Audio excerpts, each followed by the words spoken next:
sente à vontade, mas qual que foi o efeito disso aí na sua vida pessoal? Acabou, cara. Eu não tive mais vida. Para tu ter uma ideia, isso é a pior. O Genuíno fala disso. Isso é a pior das torturas. Porque a tortura, quando ela é física num porão, ela é às escondidas. E aí, na hora que você superou aquilo, tu fica arrasado psicologicamente, fica abatido isso aquilo, mas você começa a reconstruir. Quando você é torturado em praça pública pela televisão, você é reconhecido. Eu passei 6 meses sem conseguir descer no elevador no prédio. Meu pai desistiu de viver, porque ele não conseguia ver todo aquele sofrimento e cumplicidade. A minha família, assim, chegou ao ponto, e aí meus amigos mais próximos diziam, cara, você é a peça fundamental, porque se eles reconhecerem que não tinha dinheiro público, cai tudo. Se você resistir, eles vão te matar. Eles vão te colocar na cadeia e vão te dar um remédio errado, ou alguma coisa, vão arrumar uma briga, tu tá acabado. Você não imagina as noites de Abraão que eu passei. A minha única alternativa na época, desesperado, sem poder falar, inclusive com meu pai, que já estava um pouco doente por causa disso, eu disse o seguinte, que seguro eu faço?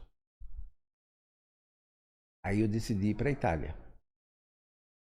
Eu disse, eu vou para a Itália porque se eles acabarem comigo aqui, eu sou um pangaré de terceira categoria, ninguém fica sabendo. Se eu me jogar na vitrine, eu crio dificuldade, eu faço um seguro de vida. Aí eu fui para a Itália. Aí foi o desespero geral deles aqui. Porque a Itália fez 2 tentativas de rever o processo. Uma hora em outro, no momento eu conto nos detalhes, inclusive com alguns amigos da Itália que acompanharam isso, inclusive senadores, aqueles que tiveram, o esforço, porque os caras queriam fechar o caixão, diz, vocês não podem, se vocês falarem disso, vocês vão interferir na soberania nacional. E a todo jeito. E aí a Itália disse, não vai voltar para o Brasil. Aí eles subornaram.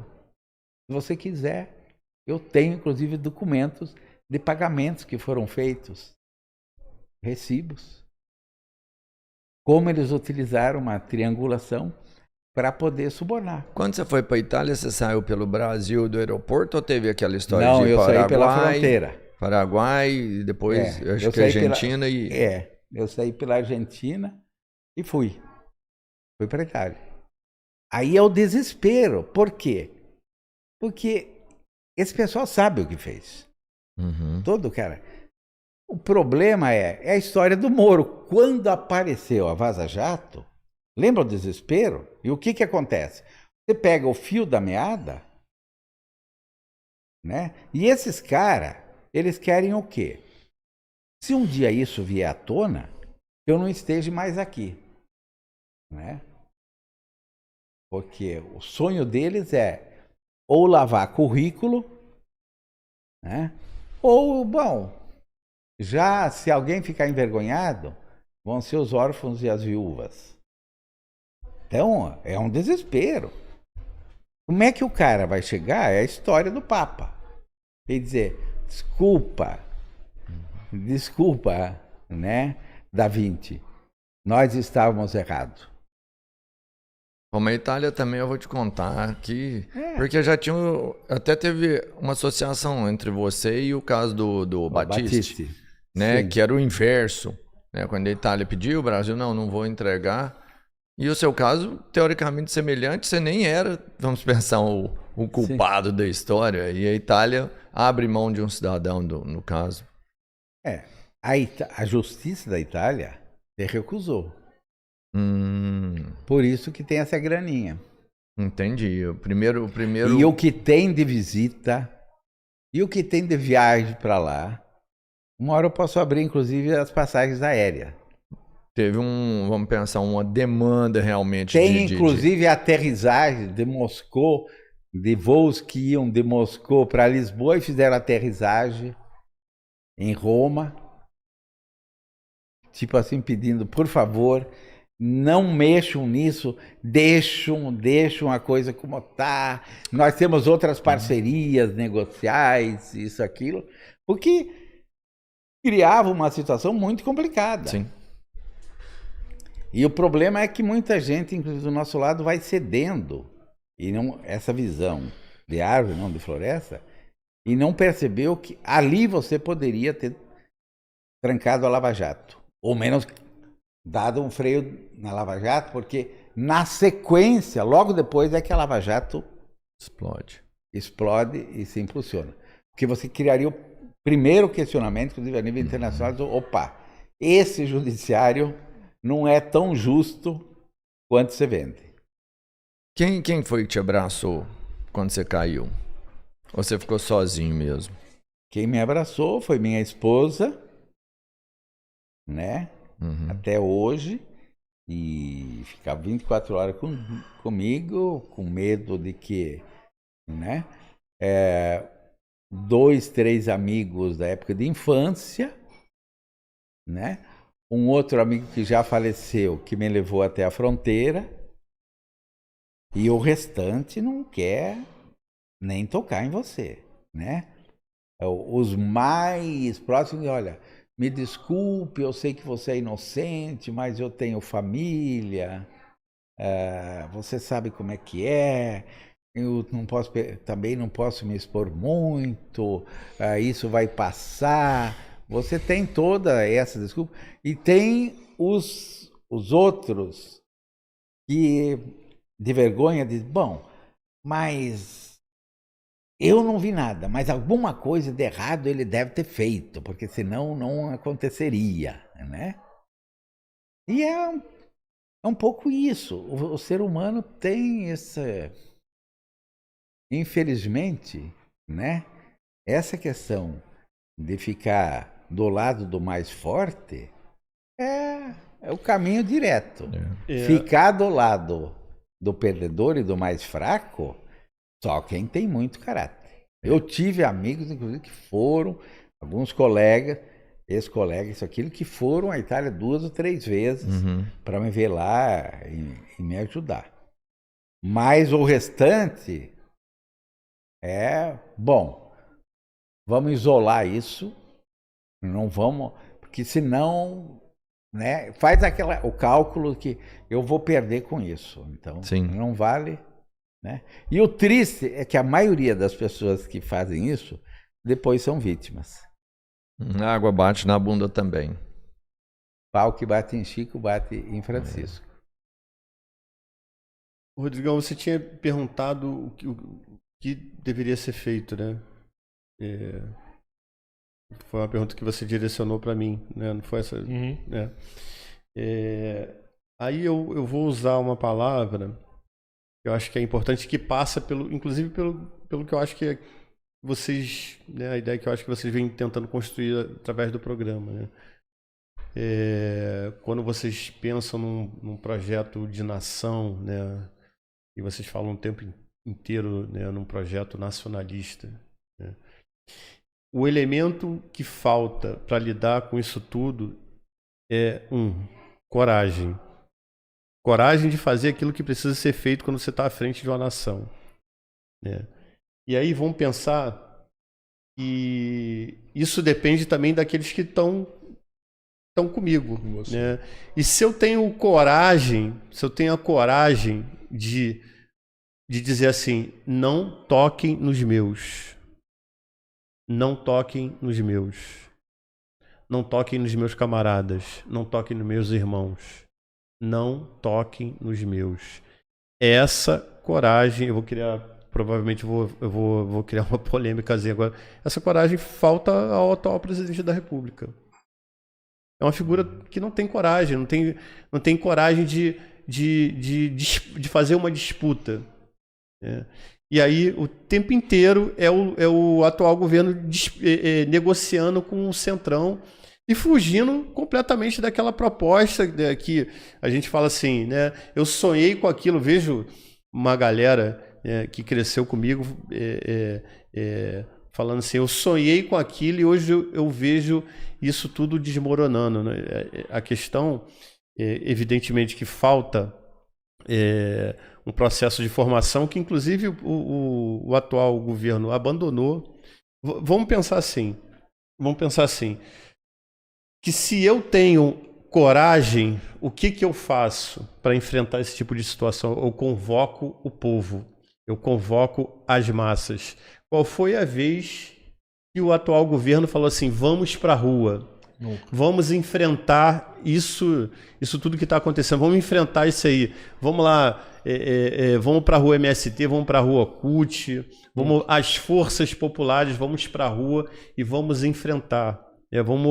Vamos tentar construir um novo poder, né? O poder popular, que é aquilo que a esquerda radical tanto briga, né? E eu tô desse lado também, eu tô nessa briga. Então, assim, evidentemente que falta isso, falta coragem, né? Se a gente tem uma proposta de poder, que esse seja um elemento fundamental de coragem de enfrentar isso tudo, a gente não tinha situações como a do Pisolato, cara. A gente não ia ver gente definhando, cara. O sabe? mais triste... Só, rapidinho, eu não sei se o Pisolato vai me permitir dizer isso, mas assim, quantas vezes eu cheguei para visitar o Pisolato, porra, ele tava, meu irmão, sabe? Porra, um farrapo, brother. E aí, como eu deixo um camarada passar por isso, cara? Quando eu entendo e percebo que tudo aquilo foi feito exatamente para desmontar o projeto de nação que eu estava tentando construir. Vocês entendem, assim, que, de fato, assim, eu concordo com a proposta que vocês estão tentando construir, que é de pensar uma nova forma, né, de lidar com todo esse tipo de problema. Vocês vivem falando, né, nacionalismo, né? Inclusive, depois, se vocês me permitem, eu vou fazer até uma provocação. Mas essa é a questão fundamental. Se a gente não tiver coragem para enfrentar isso, a gente vai passar por isso outras vezes. E a gente vai ver tudo aquilo que a gente demorou tanto para construir, né? Petrobras e outras coisas que a gente tem aí, que é rico, que são ricas, cara. A gente vai vendo isso tudo indo embora. Porque até que você estiver vivo, né? Isso é importante que se entenda. Até que você estiver vivo, você é uma ameaça. O sonho de todo esse pessoal é que eu tivesse morrido lá. Uhum. Por isso que eles se desesperaram quando eu fui para a Itália. Para você ter uma ideia, o Banco do Brasil, que mandou vários ofícios, estão lá no processo, mandou os balanços, não tem um desvio, balanço nenhum, não faltou um centavo, o dinheiro não era meu. O Banco do Brasil decidiu me cobrar tal do dinheiro, como diz, bom, já que o Joaquim Barbosa disse que o dinheiro é meu, eu vou cobrar. Que hoje seria 1 bilhão e lá vai pedrada. Né? Aí, quando ele veio com isso, a gente entrou com um pedido na Justiça, na 20ª Vara de Brasília, dizendo é necessário que se investigue isso, que se audite. A juíza nomeou um perito, o perito oficial dela, Guarani. Eu tenho o laudo, está à disposição de quem quiser. O Guarani ficou 1 ano e meio trabalhando em cima daquilo, apresentou o laudo, dizendo, olha, não sumiu um centavo, estão todas as notas aqui, inclusive a nota da Globo, sei lá, da SBT, dos atletas de vôlei, isso, aquilo. Então, não teve desvio de dinheiro. Tem mais do que isso. Tem uma auditoria que a VisaNet fez, contratou o Pinheiro Neto, e diz também a auditoria da VisaNet que não faltou dinheiro. E ela não só confirmou que não houve desvio de 1 centavo, como era recurso de despesa de marketing, ela foi à Receita Federal e pediu dedução tributária para isso, e a Receita deu em 2008. Né? Bom, aí o Banco do Brasil apresentou uma auditoria e disse não teve desvio de dinheiro. A segunda coisa que o perito diz, olha, esse dinheiro não era do banco. Então aqui todos os comprovantes, regulamentos, aquilo, eram da Visanet. Visanet. E a terceira coisa que ele diz, não tem uma assinatura do Pisolato, ele não mandava nada, não tinha nada que ver. A juíza entrou em pane. Ele entregou esse relatório, não me falha mal, foi no dia 14 de dezembro de 2019, não tenho preciso essa data. A juíza deixou passar as festas final de ano e em fevereiro ela disse, não aceito essa perícia. Foi ela que nomeou o perito. Não aceito. O perito não tem que fazer. Mas ela aprovou, foram feitos todos os quesitos. E ele respondeu os quesitos. Ela disse, não tinha que fazer isso, não tinha. Simplesmente ele tinha que pegar aquele valor e atualizar. E ele atualizou. Dá 1 bilhão e pouco. Aí eles vieram, penhoraram meu apartamento, tomaram minha aposentadoria, tudo. E me mantiveram. Eu cumpri toda a minha pena, eu cumpri mais do que o dobro da pena em regime fechado. Aí, quando eu tive indulto, o Barroso se recusou a me dar o indulto e eu fui ficando. Até que a Itália perdeu a paciência e começou a dizer o seguinte, olha, como vocês não respeitam as leis, nós vamos parar de extraditar. E começaram a não atender mais os pedidos de extradição que o Brasil fazia. Uhum. Tem uma declaração muito claro. Isso foi, inclusive, para Estrasburgo, para a Corte Europeia, que, inclusive, acabou evitando a extradição de uma figura que vocês vão se impressionar, que é o tal do Schmidt, que o Moro tentou trazer, o Raul Schmidt da Lava Jato. A Corte Europeia de Estrasburgo se recusou a extraditar, deu uma liminar impedindo a extradição do Schmidt, dizendo o seguinte, o Brasil não é um país fiduciário. Uhum. O Brasil não cumpre e ele maltrata. Bom, aí depois de 4 anos mais, que já tinha passado, já tinha cumprido toda a pena, o Barroso disse, bom, então eu vou considerar conclusa a pena privativa de liberdade. Mas a pena de multa ele vai ter que pagar para o resto da vida. Mas essa aí eles dividiram, ficou tipo 2 Que já mil, se não tinha, me engano, por mês, não é uma coisa que assim? estava indultada, está lá, está escrito no decreto indulto, ele se recusou a cumprir. E aí eles perceberam, bom, o cara não morre. Aí sabe o que eles fizeram? Processaram a minha esposa. Ah. Condenaram a minha Com base em esposa. quê? Ela acabou de cumprir pena. E estão tomando, inclusive, o apartamento dela. O processo dela foi com base O processo dela foi porque diz que Não. ela pegou dinheiro, lavou o dinheiro, ela ajudou na lavagem do dinheiro. Então, isso é lawfare, Uhum. que as pessoas têm dificuldade de entender.